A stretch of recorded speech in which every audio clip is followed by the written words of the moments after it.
Bapak kami yang baik, Bapak kami yang ajaib, Bapak kami yang indah.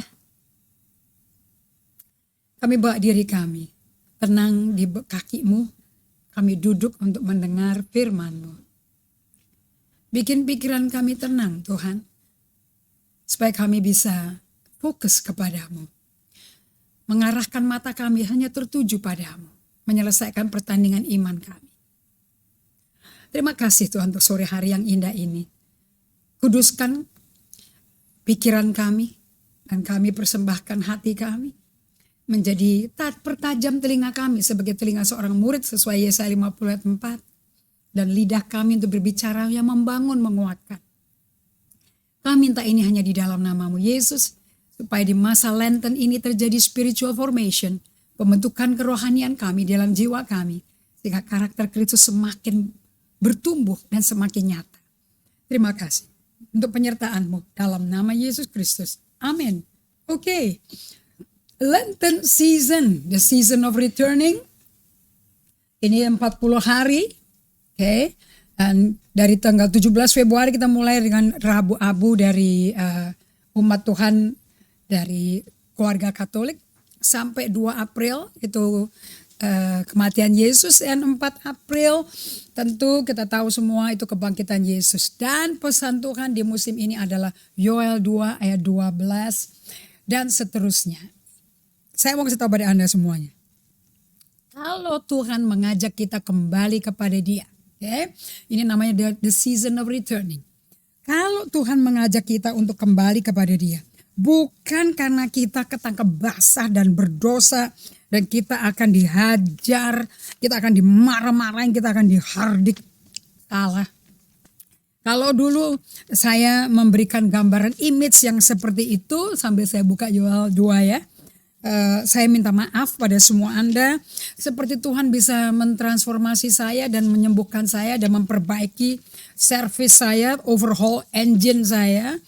Kehidupan interior life saya bisa diperbaiki sama Tuhan. And I'm sure Tuhan juga bisa memperbaiki kehidupan Anda semua.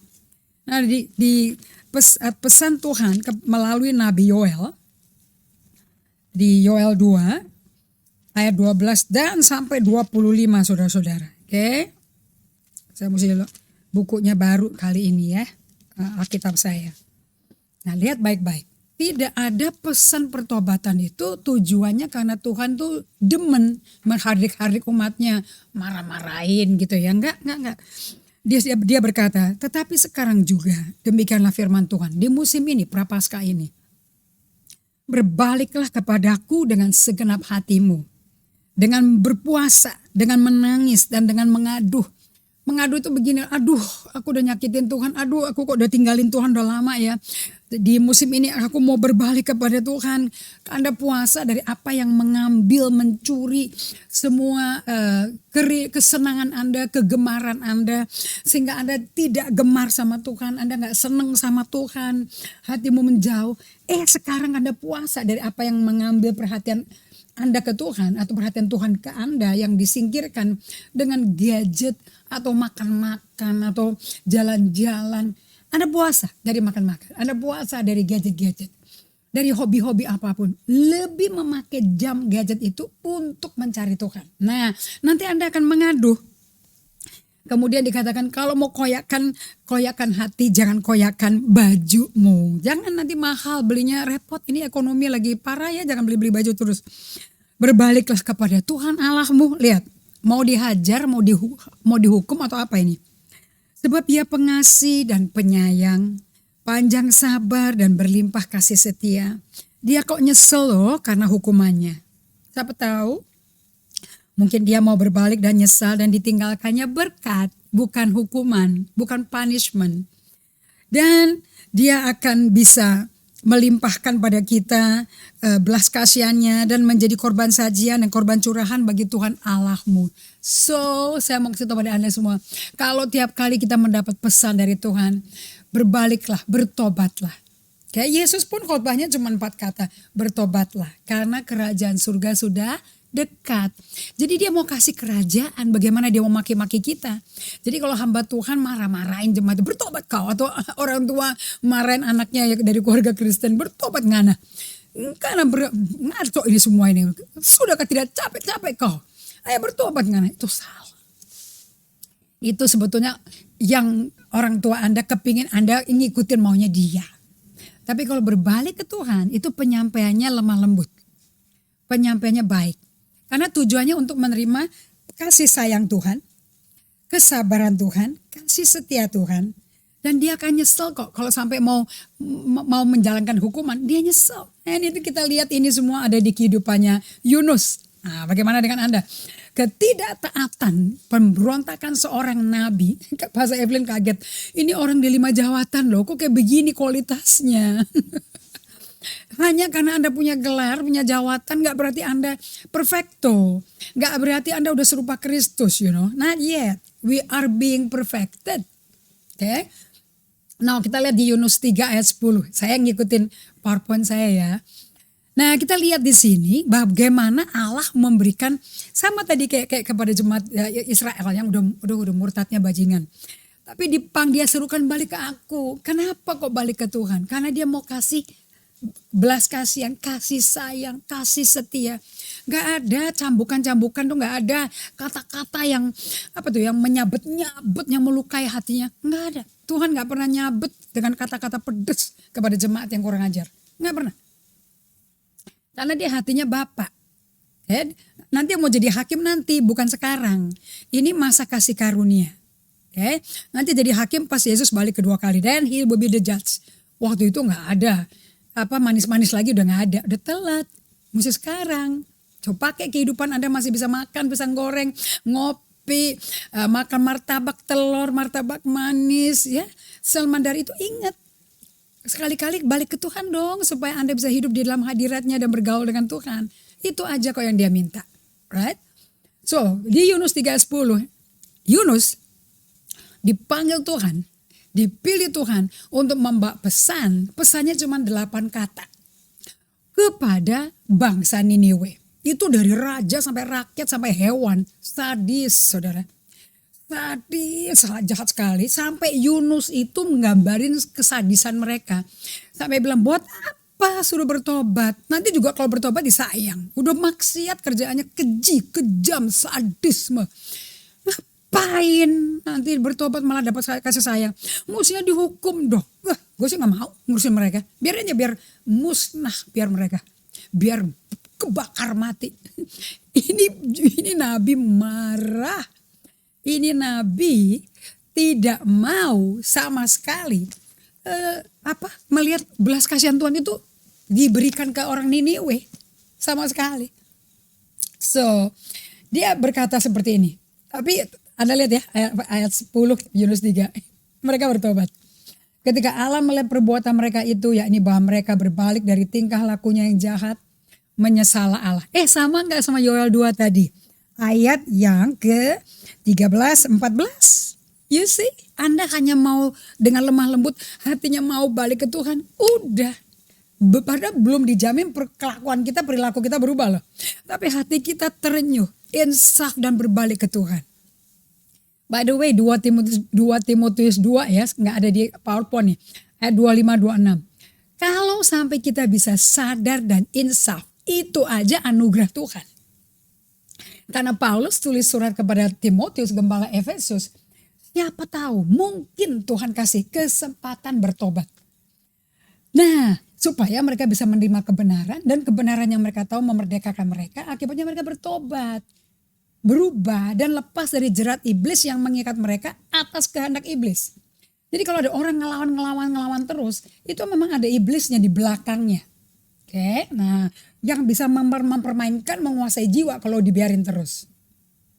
Jadi kita kalau negur orang, jangan kasar-kasar. Nanti malah melukai hati dia. Karena ingat ya, tujuan Allah membawa orang kembali ke Tuhan untuk apa saudara-saudara? Supaya mereka menerima kasih setia Tuhan, belas kasihan. Bukan godam, pukulan gubrakan meja. Bukan sama sekali. Alright? So, nah sekarang kita lihat bagaimana perangainya si Yunus. Niniwe bertobat, Yunusnya dong. Aduh, ampun-ampun. Pasal yang keempat. Tetapi hal itu sangat keselin si Yunus. Jadi negara bertobat. Bukankah kita mestinya membawa jiwa-jiwa pada kabar baik supaya kembali berdamai sama Allah penciptanya kan?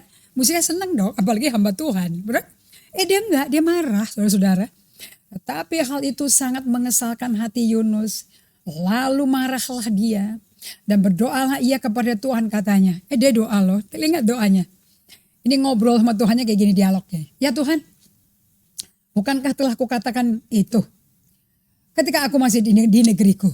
Itulah sebabnya maka aku dahulu melarikan diri ke Tarsis. Sebab aku tahu bahwa engkaulah Allah yang pengasih dan penyayang. Yang panjang sabar, berimpah kasih setia, serta menyesal karena malapetaka yang hendak didatangkanmu. Jadi sekarang Tuhan, udah deh, matiin aja aku. Karena lebih baik aku mati daripada hidup. Dia gak bisa terima orang jahat itu menerima belas kasihan. Udah gak layak diampuni, itu sadisme di luar sadis. Gila ini bangsa Niniwa kejahatannya.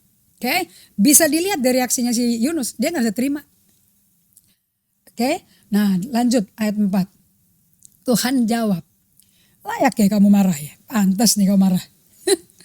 Yunus telah keluar meninggalkan kota itu, terus Yunus pergi.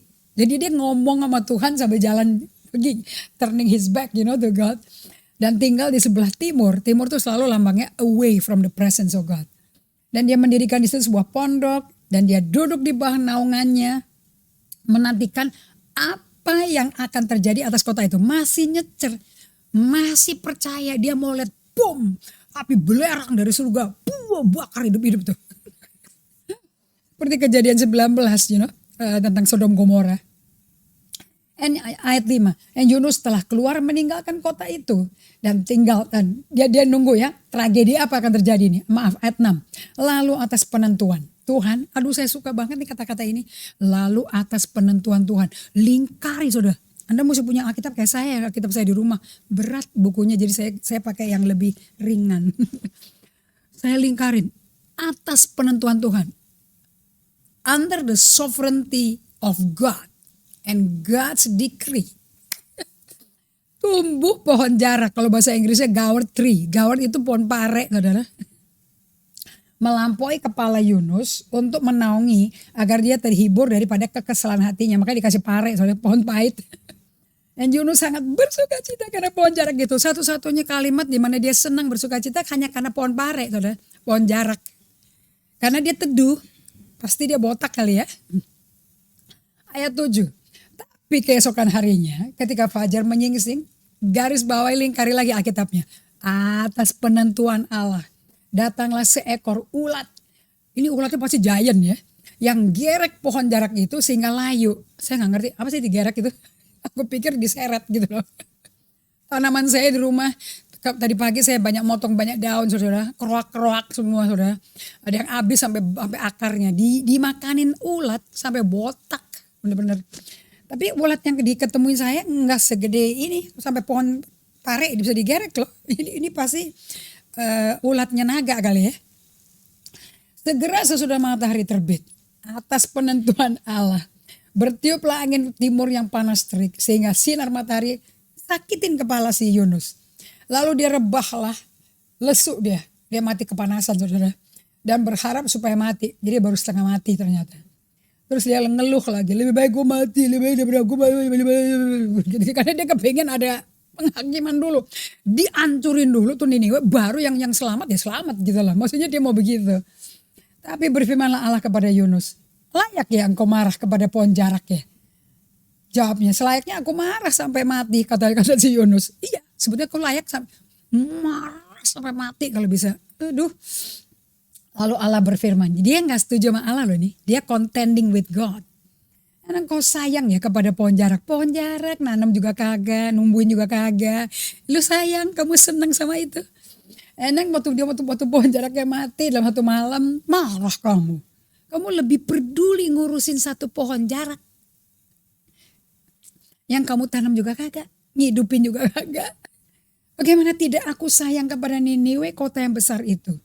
yang berpenduduk lebih dari 120.000 orang. Yang semuanya tidak tahu membedakan tangan kiri atau tangan kanan. Dengan ternaknya yang begitu banyak. Anda tahu kan nggak ngerti bedain tangan kiri tangan kanan. Nggak tahu yang mana yang benar, yang mana yang layak, yang mana yang pantas, yang baik itu nggak ada. Semuanya semau-maunya mereka. So Yunus, saya perkenalkan pada Anda, ini Yunus adalah nabi yang jago lari saudara. Ini pelari nih, pelari kaliber sorga saudara. Yunus adalah nabi yang melarikan diri. Dia pelari jagoan dari mana? Lari dari Tuhan. Saya mau bertanya pada Anda sore hari ini. Apakah di musim ini atau sepanjang kita sudah lalui 1 tahun pas PSBB berlaku di Indonesia, di Jakarta, terutama di KI. Atau di Amerika lockdown, oke.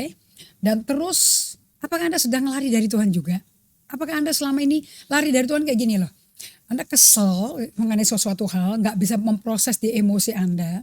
Terus Anda sebel. Anda gak mau ke ibadah, apalagi ibadahnya pakai Zoom.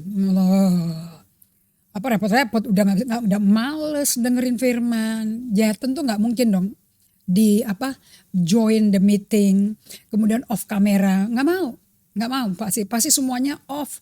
Kecuali soundnya mungkin di off juga kali ya. Ya udah gak usah join kan ya. Atau pergi-pergi ke toko-toko buku, sekarang mestinya online. Tapi yang dicari bukan toko buku Kristen. Kalau dulu selalu cari rak Kristen, sekarang enggak lagi. Dulu tuh Cinta Mula-Mula Kristen semua yang dicari. Toko buku Kristen tuh hot daftarnya. Sekarang malah lupa namanya, ejaan aja lupa. Yang dicari toko buku masak, buku menggambar, buku fashion, buku-buku bagaimana startup company, semua kayak gitu. You know, if you are like that, pada jamnya mestinya ibadah, mestinya berdoa, kumpul keluarga doa sama, tapi Anda shopping online, keluargamu gak pernah ngelihat wajahmu lagi, yang dilihat ini nih atasnya kepalamu nih. Karena kamu nunduk terus di handphone gitu loh. Jadi kalau ada rambut atau ubanan atau mulai keluar pasti kelihatan semuanya, you know? Nah, atau Anda lagi lari dari siapa atau lari dari suatu situasi. Apa sih Anda lari apa sih? Atau lari dari suatu isu yang mau diomongin tapi takut ngomong nanti ribut. Nah, kita semua ini ternyata adalah juara olahraga lari saudara-saudara. Walaupun di SMA, SMP mungkin kayak saya asma berkelas berat. Jadi gak bisa lari sprint atau jarak jauh, maraton forget it. Sprint juga forget it. Gerak jalan aja lah aku nih kayak. Dengan jalan jarak yang mampu aku lewati, right? Tapi semua kita, termasuk hamba Tuhan, adalah juara lari dari Tuhan. Kita gampang sekali melarikan dari Tuhan. Nah malas, gue mau liburan. Anda bisa liburan. Banyak orang nih jalan-jalan menikmati jalan tolnya Pak Jokowi. Nyetir mobil sampai ke Bali. Wah seru deh. Tapi actually, are you spending time with God while you're driving? Sambil nyetir, Anda sambil menikmati Tuhan, sambil bergaul sama Tuhan, sehingga anak-anak semua istri dan suami menikmati hadirat Tuhan. Ayo, kalau liburan nyetir-nyetir ngebut-ngebutan ternyata gak mau ngomong mengenai Tuhan, gak mau berdoa, gak mau menyanyi bagi Tuhan, are you running away from God? Capek kali, jenuh, bosan, kecewa, gak bisa ngapa-ngapain dengan pertemuan ibadah fisik lagi. Nah, olahraga melarikan diri dari Tuhan itu adalah olahraga yang nyata, saudara. Olahraga menghindari dan menghindari ketemu orang, berhadapan dengan Tuhan untuk bantu supaya keputusan yang berat ini dapat disampaikan dan dapat diselesaikan dengan baik. Anda di tour, Anda muter-muter, mestinya ketemu orang dalam 5 menit, udah sampai, bicara juga cuma 2 menit kelar, muter-muter sampai 2 tahun. Takut nanti rame, kayak begitu. Nah kalau Anda di tour karena takut nanti ke ibadah, nanti takutnya Tuhan hadir, terus tiba-tiba dinubuatin. Ada orang di sini yang selama ini melarikan diri, seperti Yunus lari dari Niniwe ke Tarsis. Nah aku takut nanti Tuhan menjumpai aku kayak gitu. Aku takut dosaku kebongkar, nanti ketangkep basah. Loh kalau Anda hidupnya seperti ini, Anda perlu kembali ke Tuhan. Inilah musim yang tepat. Karena kalau Anda lari dari Tuhan, Anda tidak akan merasa hidup ini tenang. Bahkan Anda akan melihat hidup Anda itu dikelilingin musuh. Ada aja orang gak suka sama Anda. Ini kayak Yunus, dia lihat Niniwe itu jadi musuhnya dia. Kok aneh sih? Kitab Yunus ini sebetulnya kitab mengenai kehidupan kita. So saya tulis di sini masa Lent adalah masa pertobatan dengan merendahkan diri, dengan berpuasa dan menunjukkan kasih karunia kepada musuh-musuh kita. Saudara-saudara, firman Allah itu tidak berkata, kasihlah orang yang cocok sama Anda. Cintailah mereka yang baik sama Anda. Yang kalau apa-apa cocok. Jadi teman juga cocok. Kasih mereka, kalau mereka salah ampuni. Enggak. Firman Allah berkata, kasihlah. Kalau mau ikut sistem kerajaan surga dan Anda bahagia, Anda menggenapi hukum pertama dan kedua. Itu hukum itu kayak satu koin tapi dua sisi. Sisi satu, cintalah Tuhan Allahmu dengan segenap hatimu, jiwamu, kekuatanmu dan pikiranmu. Akibatnya sisi yang kedua terjadi. Cintailah sesamamu seperti kau cinta dirimu sendiri. Dan Yohanes 13 ayat 34-35 menjelaskan, Anda bisa mencintai dirimu pada waktu Anda tahu Anda dicintai Yesus. Dan orang yang dicintai Yesus melihat dirinya dalam hadirat Tuhan penuh dosa, kegagalan, kelemahan. Tapi disayang luar biasa oleh Tuhan. Dan kemudian datang ke Tuhan, kembali ke Tuhan dan ditransformasi. Sehingga perubahan terjadi dalam jiwanya. Waktu perubahan terjadi dia kaget, wow kok aku bisa sabar, kok aku ada penguasaan diri. Akibatnya Anda sayang diri yang disayang Tuhan ini. Baru apa yang Anda miliki dari Tuhan, itu Anda bisa berikan ke saudara seiman. Baru bisa mencintai sesama. Nah, orang-orang yang Anda mesti cintai yang namanya sesama. Kan gak dibilang kan sesama yang baik-baik, yang hobinya sama, yang jenis menu makanan sama, yang fashionnya sama, merek make upnya juga sama, cara dandannya juga sama. Enggak kan, itu hanya bilang sesama. Ini kan sesama kan manusia kan artinya kan. Mau itu orang jahat, orang baik, orang sakit jiwa, orang sakit mental, sesama pokoknya. Dan Yesus berkata, jika engkau mau memberikan persembahanmu, tapi di tengah jalan kamu ingat ada orang atau ada seseorang atau Anda gemes gondok sama seseorang. Taruh dulu dong persembahannya. Berdamai dulu sama orangnya. Jadi dia lebih pentingkan hubungan pribadi atau perbuatan rohani. You think about it. And firman-Nya berkata, berkati musuhmu. Doakan orang yang nyakitin kau. Kalau mendoakan, memberkati, mengampuni orang yang baik sama kita, yang cocok sama kita, yang nggak ada bedanya sama orang dunia, kata Yesus di Matius 5, Matius 6 dan Matius 7. There's no difference. But you can forgive those who hate you. Orang yang benci Anda, orang yang mengkhianati Anda, orang yang mengfitnah Anda. Bless them. Pray the best thing from God to happen to them. Okay? Nanti baru Anda tahu apakah hati Anda udah diisi kasih Allah apa belum. Karena untuk bisa mengampuni orang yang nyakitin Anda itu butuh kuasa supranatural Tuhan. Dan kuasa supranatural hanya dapat Anda terima kalau Anda bersama Tuhan. Anda punya hidup kontemplatif, hidup being with God. Diisi lagi bensin dengan hadirat Tuhan. So, kita lihat di sini bahwa Yunus, I think he has problem karena dia nggak ngisi bensin kasih di dalam tangki emosinya dia. Dia profesional nabi aja. Kali nubuatannya udah tinggal tetet. Saya lihat di Amerika banyak nabi yang bertobat. Karena ternyata pemilihan presiden berbeda dengan nubuatan mereka. Dan saya baru lihat ada satu yang benar-benar minta maaf. Okay? Nah, karena apa? Karena kita nggak bisa lupa gelar-gelar fungsi jawatan itu adalah urapan yang memampukan kita untuk situasi tertentu dibutuhkan urapan itu. Urapan nabi, rasul, gembala, guru, penginjil. Tapi nggak lepas dong dari kenyataan bahwa itu orang yang diurapi itu adalah manusia seperti kita semua, sesama.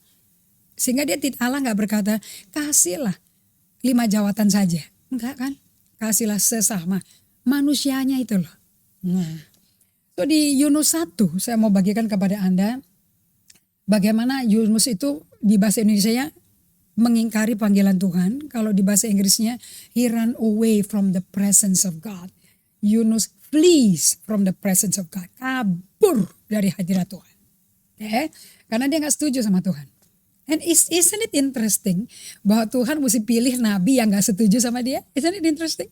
Tuhan itu jago kalau bikin skenario. He is so good, he is so smart. And semua skenario yang dia bikin because he love us. Kenapa kok Tuhan mencintai kita? Because he is love. Dia adalah kasih.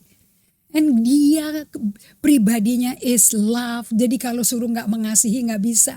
Karena di dalam dia gak ada benci, gak ada pahit, gak ada dengki, gak ada kesal, gak ada kecewa.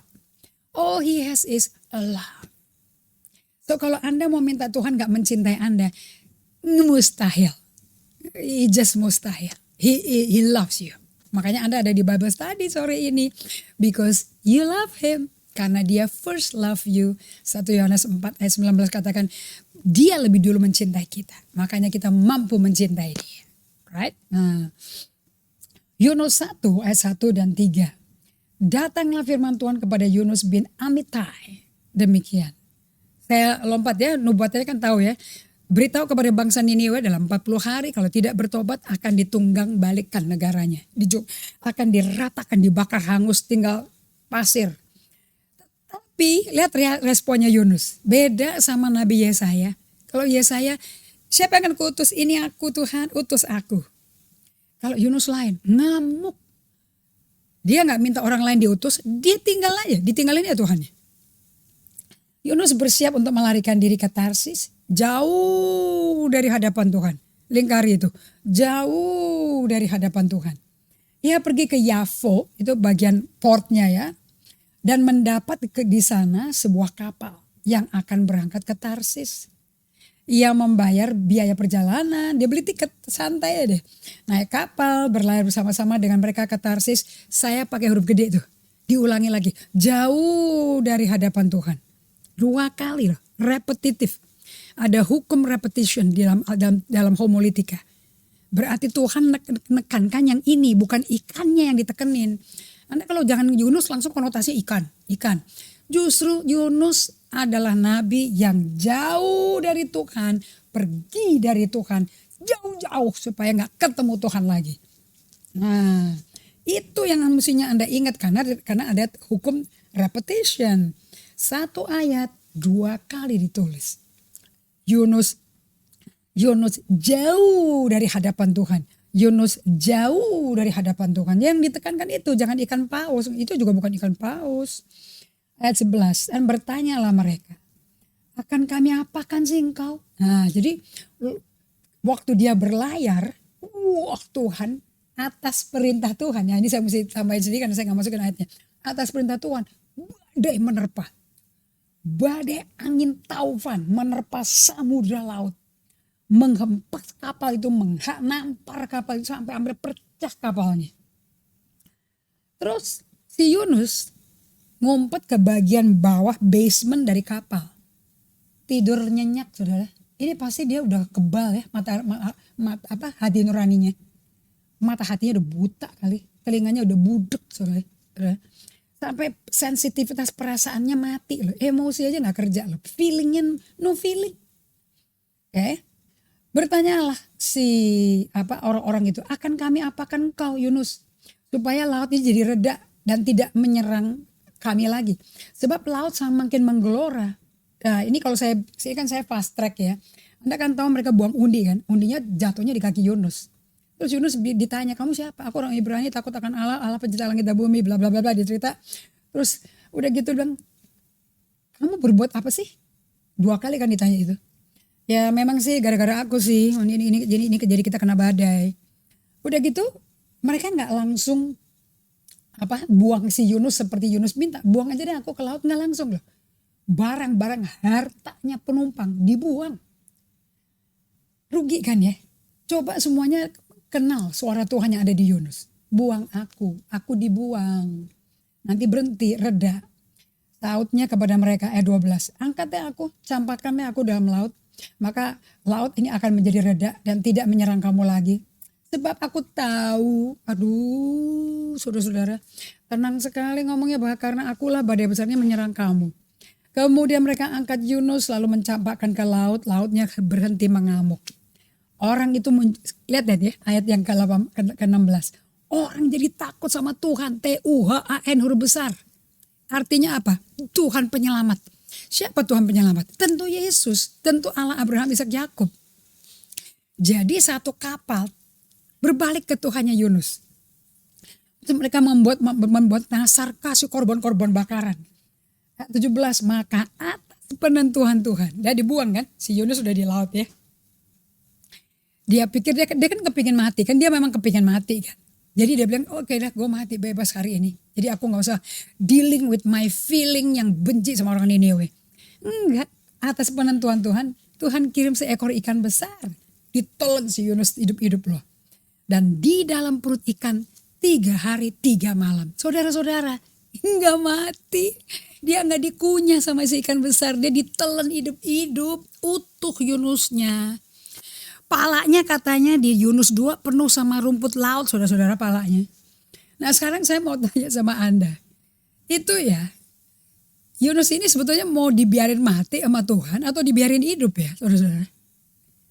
Kalau mau dibiarin mati kan mestinya gak usah ada ikan ya.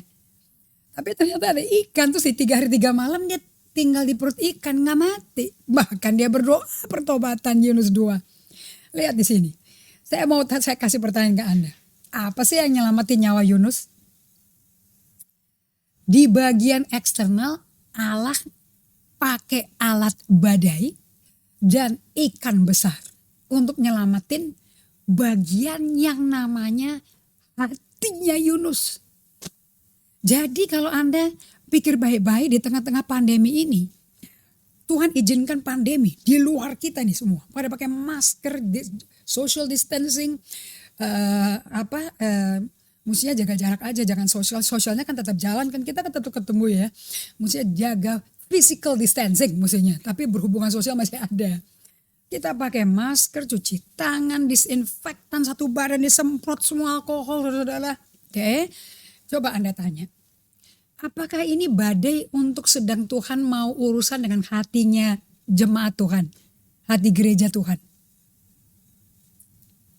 Apakah semua kekacauan yang sedang kita hadapi ini, ekonomi, politik, kesehatan, nyawa kita terancam, ini Tuhan lagi izinkan ini untuk berurusan sama hati kita, atau memang hanya kita perlu berdoa untuk berhentiin aja badai pandemik ini? Gak ada satupun yang berdoa untuk badai taufan ini berhenti loh. Cukup minta si Yunus dibuang ke laut, berhenti badainya. Gak ada yang doa. Setelah berhenti lautan bergelora, baru berdoa. Baru pada persembahan korban, baru mereka bikin nasar. Itu berarti berdoa. Nah lihat di perut ikan, dia doa saudara. Dia saat teduh, dia solitude silence, scripture, lectio divina. Semua ayat dia ingat, pribadi Allah kayak apa dia ingat. Nah, bahkan dia minta belas kasihan Tuhan. Seperti yang Niniwe mestinya dapat, tapi sama Yunus mau dielakkan supaya gak dapat. Lihat, karena kan tergantung perkataan Yunus untuk Niniwe bertobat. Kayak Elia gitu loh. Elia itu mesti yang pertama makan roti dulu dari janda itu. Kalau enggak dia mati kelaparan. Kan waktu itu Israel lapar 6 bulan. Betul gak? Gak ada hujan, gak ada embun. Nah tapi dia mesti makan dulu. Itu janda kasih buah sulung. Right? Sampai dia punya minyak gak pernah kering kan. Sama tepungnya. Jadi dia hidup sama anaknya. Karena kenapa kok mesti hidup si Elia? Kalau enggak dia gak nubuat, hujan gak turun. Yunus harus dipakai suaranya untuk menyampaikan firman untuk pertobatan Niniwe. Makanya dia diselamatin terus. Kalau enggak Niniwe gak selamat. Tapi at the same time hatinya dia lagi diproses. Nah lihat doanya Yunus. Berdoalah Yunus kepada Tuhan Allahnya dalam perut ikan. Bagus kan tempat solitude. How solitude do you want to be? Tuhan bilang kamu maunya ke pantai Spanyol dengan nona-nona yang dansa Spanyol. Anda tahu kan dansa Spanyol very sexy, you know? Pakai music Spanish dance, Latino. Sekarang dia dibawa ke tempat sunyi sendiri sama Tuhan di perut ikan sekalian. Bukan 2 menit loh, solitude silence-nya, 3 hari 3 malam. Dan dia berdoa kepada Allahnya. Berkata, dalam kesusahan aku berseru kepada Tuhan. Dan dia menjawab aku. Dia lagi meratap. Dan di tengah-tengah dunia orang mati aku berteriak. Dan kau dengar suaraku. Saudara-saudara. Tuhan kasih anugerah loh. Faktanya dia nggak dicincang di badannya pakai giginya ikan besar itu. Tapi masih utuh manusia, komplit badannya. Dan bisa berdoa, itu kan anugerah, itu kan kasih karunia. Berarti kan Tuhan hadir dong di perut ikan. Hadir. Makanya dia bilang, aku gak kuat loh ini, aku susah nih hidup di dalam perut ikan ini susah. Tapi kau denger aku ya Tuhan, kau denger ya. Dan kau akan selamatkan aku ya Tuhan. Nah di tengah-tengah dia tahu Tuhan hadir. Dia berkata, aku mau bertobat. Makanya saya tulis, repentance is an action of mankind. Itu tindakan berkata, ya Tuhan. Tuhan bisa kasih kesempatan bertobat, tapi kalau Anda nggak membuat tindakan untuk mau menerima kesempatan bertobat, nothing can happen to you. So Yunus di pasal 3 ayat 1, ada mesti baca dong Yunus 2-nya tuh ya, ayat terakhirnya. Klasik men, klasik amat.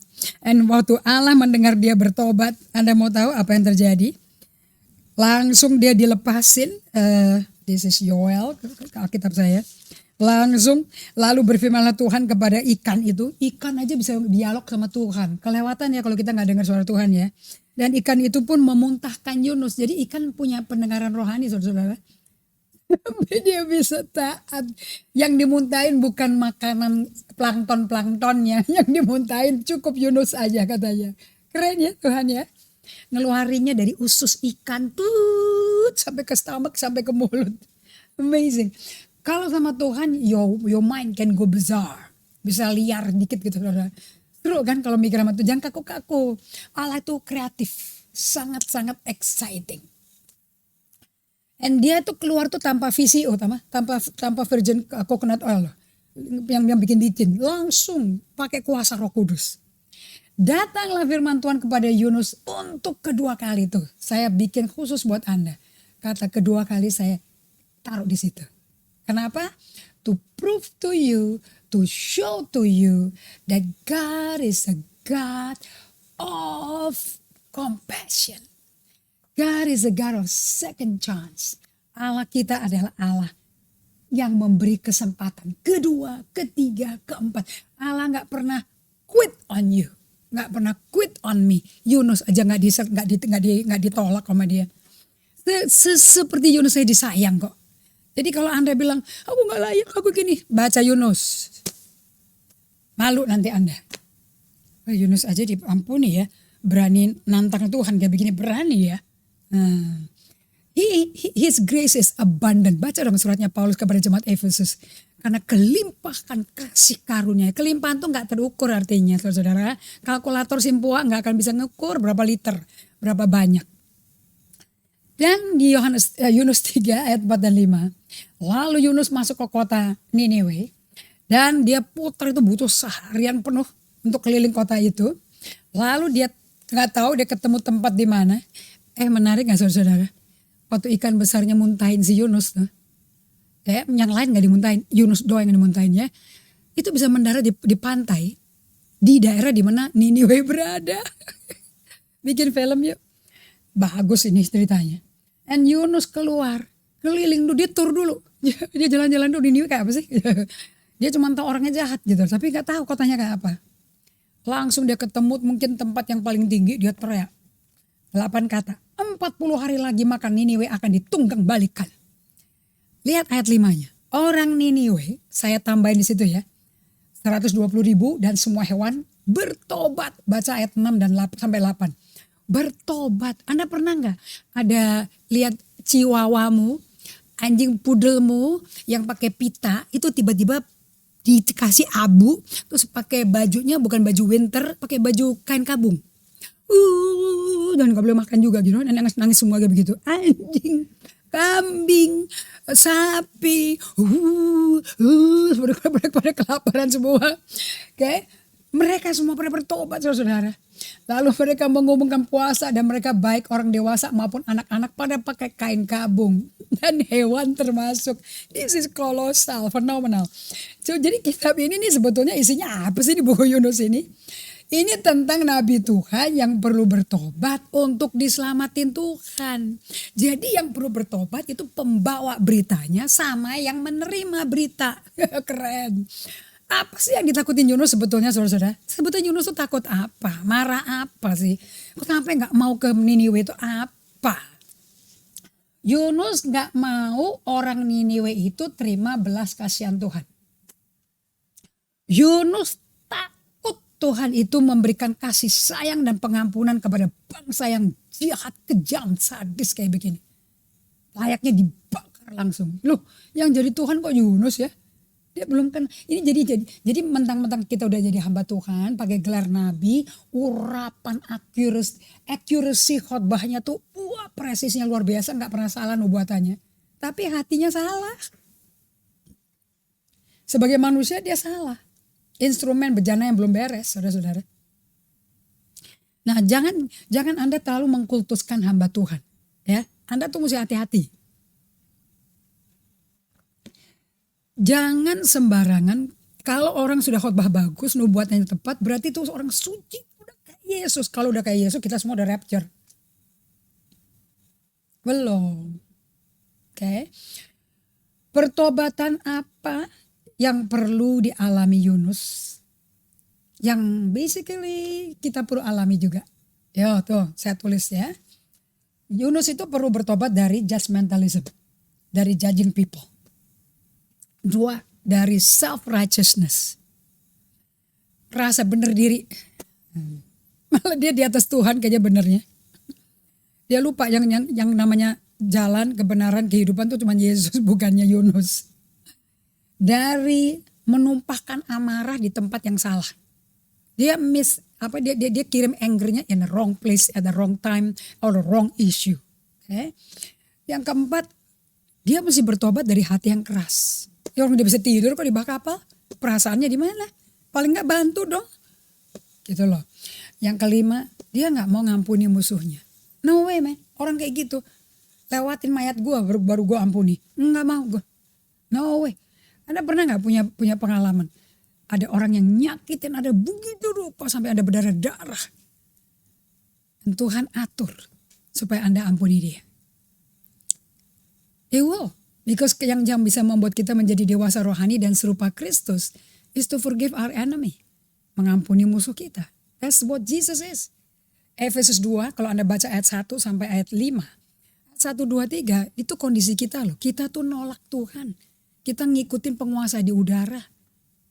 Kita layaknya dihancurin semua kok, dibunuh ke neraka kok. Kita yang lagi ngajar sama yang lagi dengerin pengajaran. Tapi karena rahmatnya yang besar, dia memberikan pengampunan, anugerah, mercy, grace, unmerited favor. Sehingga kita tidak dibuang ke neraka, dihukum kekal, tapi duduk di sebelah kanan Allah Bapa dan Yesus memerintah bersama. Dengan Allah inkarnasi menjadi manusia yang lahir di bumi dalam nama Yesus sebagai the begotten Son of God, anak Allah yang diperanakan untuk menjadi anak domba Paskah yang dikorbankan di musim roti tak beragi ini, di mana kita puasa, kita menguduskan diri kita untuk menebus, ganti. Karena dia menebus kan, sesuatu yang perlu ditebus berarti ada yang satu disandra. Biasanya kalau orang nyandra orang, dia akan minta sama yang punya orang tersebut, lepasin orang itu anakku. Nanti orang tuanya boleh, aku akan lepasin. Lu bayar dulu dong, aku minta nyawanya. Diganti sama uang misalnya. Dan Yesus ganti, aku aja deh yang dihukum, disiksa sama kamu. Tapi dia dilepasin, terjadi transaksi. That's what Passover is all about. Paskah itu. Makanya gak ada berita lebih indah daripada Injil. Injil is the best. Orang kayak Yunus aja disayang. Oke, mungkin gereja udah bohwat sama dia, angkat tangan loh. Nah lihat Yunus 4 itu. Dengan hati yang kesel, Yunus marah. Dan dia doa pada Tuhan. Percuma kan? Aku udah tahu kok engkau pasti kasihan kalau mereka bertobat. You know. Terus, jadi sebetulnya yang menghalangi Yunus bertobat itu apa ya saudara? What is the blind spot? What is the dark side of our life? Apa sih dark side-nya si Yunus? Leader do have dark side. The fivefold do have dark side. Ada blind spot-nya kok. Namanya self-righteousness. Aku yang benar. Kayak kakak sulung tuh loh, kakak sulungnya anak terhilang. Begitu adiknya pulang, dosanya dibeberin, dianalisa. Bapaknya pernah gak nyebutin dosanya dia? Gak pernah. Dia lihat itu anaknya dari jauh, dia lari, dia peluk, dia gak kecium. Kasih itu menutupi segala pelanggaran. Gak kecium bau babi, bau pelacur gak kecium, bau mabok gak kecium. Dia bilang, dia langsung panggil bujang-bujangnya. Mana sepatu, mana cincin, mana jubah. Tolong sembelih domba tambun, kita pesta rayakan. Kakaknya masuk, apa itu ada pesta-pesta rame-rame. Adikmu yang terhilang telah diketemukan, yang buta telah melihat. Marah dia. Aku hidup bener loh selama ini. Gak pernah aku dirayain kayak begini. Apa-apaan nih bapak? Mana kasih? Ini kasih yang salah terjemahan. Karena kasih kakak sulungnya itu based on his self-righteousness dari entitlement dia. I have the right. Itu entitlement. Kalau yang terhilang, yang berdosa, yang jahat, yang udah ngabisin uang wasiat pada bapaknya belum mati, gak ada pengampunan bagi kau. Sama kan Yunus sama si kakak tersiang sulung. I see the similarity. The sin of self-righteousness. So dosanya orang Niniwe, ya sejahat dosanya Yunus di mata Tuhan. Tapi God's grace that is greater than all our sin. Dosa, grace kasih karunia Roma 5:20 jauh lebih besar dari dosa kita. Semerah kirmisi kayak apapun. Yesaya 1:18 berkata, aku buat kamu putih kayak salju. So people of God, saya mau kasih tahu pada Anda semua. Sebagai penutup ya. Dari buku Yunus saya sekali lagi menyimpulkan apa yang saya dapat dari Tuhan waktu saya masih Bible study dari rumahku. Dari zaman tahun lalu. Saya berdiri kalau gak salah daily fit waktu itu. Dan saya berkata, do you know kita melayani Allah yang mengejar kita. Allah pemburu manusia. Bukan saja kita harus memburu Tuhan. Tuhan yang buru kita. Kita gak bisa buru Tuhan kalau Tuhan gak lebih dulu memburu kita.